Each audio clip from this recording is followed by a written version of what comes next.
Hi everyone, कैसे हैं आप लोग? I am Avadut Wagmode, MBA graduate from IIM Ahmedabad and consultant by profession. Welcome to my channel.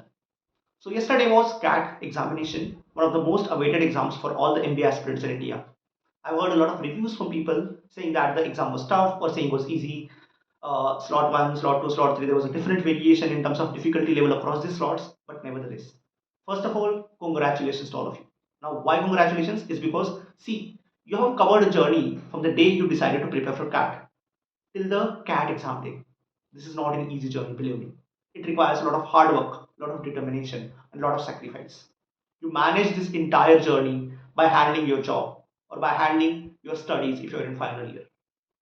You managed to do entire this journey by understanding the fact that CAT is one of the most competitive examinations, and this is the only way to get into the best B school in India. So this CAT, it doesn't only teach us simple things like verbal analysis or quant or DILR. It must have taught you a lot of other things. Like for example, life lessons like how to manage time, how to manage your daily schedule, how to handle pressure, how to prepare for exams in an extremely competitive world. I mean, this CAT has given you a lot of life lessons, and whatever the result is going to be, these lessons are going to be with you for the entire life, and they're going to help you a lot in your future career. So, congratulations for all these learnings, and yeah, let me know in the comment section below how was your CAT examination. Also, let me know how was your CAT journey. When did you decide to start preparation? How was your preparation strategy? Which coaching institutes you attended, and which mocks you took? Yeah. Now I have a big announcement. See, you might know, and you must, if you have visited my profile on LinkedIn or somewhere else, you must have understood that I'm a consultant by profession. I've worked across consulting companies for almost 4 years. I have experience of working in PwC, then I've interned with Alvarez and Marshall during my MBA days. I worked on turnaround advisory consulting there, and then I'm currently working with AT Kearney. So across these 4 years of experience, I've gathered enough insights about how exactly is life in consulting. What are the roles and responsibilities across companies? What are the pros and cons? How does a life of consultant look like? And most important is how should we get into consulting, either through on campus or off campus route? How should be a profile and a lot of other aspects. I'll be talking about all these aspects in a series of videos on YouTube, which I'm going to start from next week. I'll be launching on an average one video per week, and I'm expecting that this video series will get a lot of response from aspirants because I'll be talking about a lot of aspects that are not covered about consulting in public.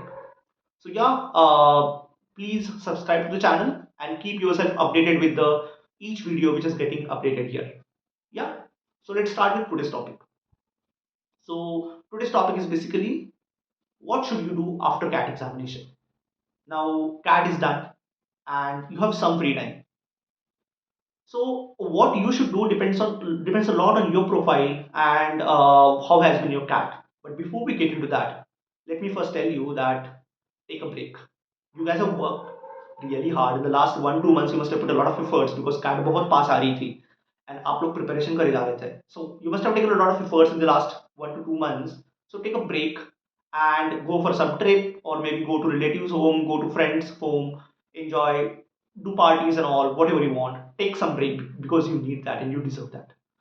After the break, come with a very fresh mindset, with a very fresh energy to prepare for the next stages of examination. So yeah. Now, what should you do after you come back from the break? Depends a lot on how is your profile, at what stages you are in CAT preparation, and how was your CAT exam. So scenario number one, let's assume that, and particularly for those aspirants whose CAT exam this year was really great. I mean, they are very confident that they'll get at least few calls from their dream colleges, and they should give that, and they have a decent chance of converting them. So for them, I'll say that your next phase should focus actually on preparation for interview, preparation for next phases of MBA selection process. Now, this includes mainly interview and preparing for other things like group discussions and extempore, creating profile, making pitch about why you want to get into MBA, and getting updated about current affairs. Start preparation towards that because once the CAT results will be out, you'll have very few days to prepare about these things, and literally you'll be getting calls one after the other, and you literally have no time to get into details about something which is as basic as your profile and your credentials. So you should start once you get after break on these aspects. Now talking about scenario two, those people who think that their CAT was not the best. I mean, they could have done better, or they are not. they have very less chance of getting calls from the dream colleges. So for those people, I'll say that, see, CAT is a very, very competitive examination. It is designed in such a way that only 3 to 4% people will get what they desire. The rest of the people will actually not get what they desire, and that is how the exam is designed. But I'll say still wait for at least a couple of weeks. Why? Because after a couple of weeks, the answer key will be out. Answer key from different coaching institutions will be out, and you can actually check what is a potential score that you can get in CAT.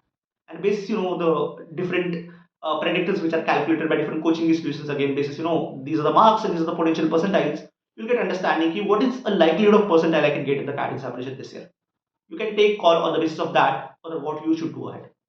Now, again, if you find that your CAT has been good at that stage, then go again for start and start preparation for the next phases of MBA admission. In case you feel that your CAT was not up to the mark and you are not able to get the best score that you desired, maybe basis your risk appetite, you can take decision about whether you want to go for CAT next year or not.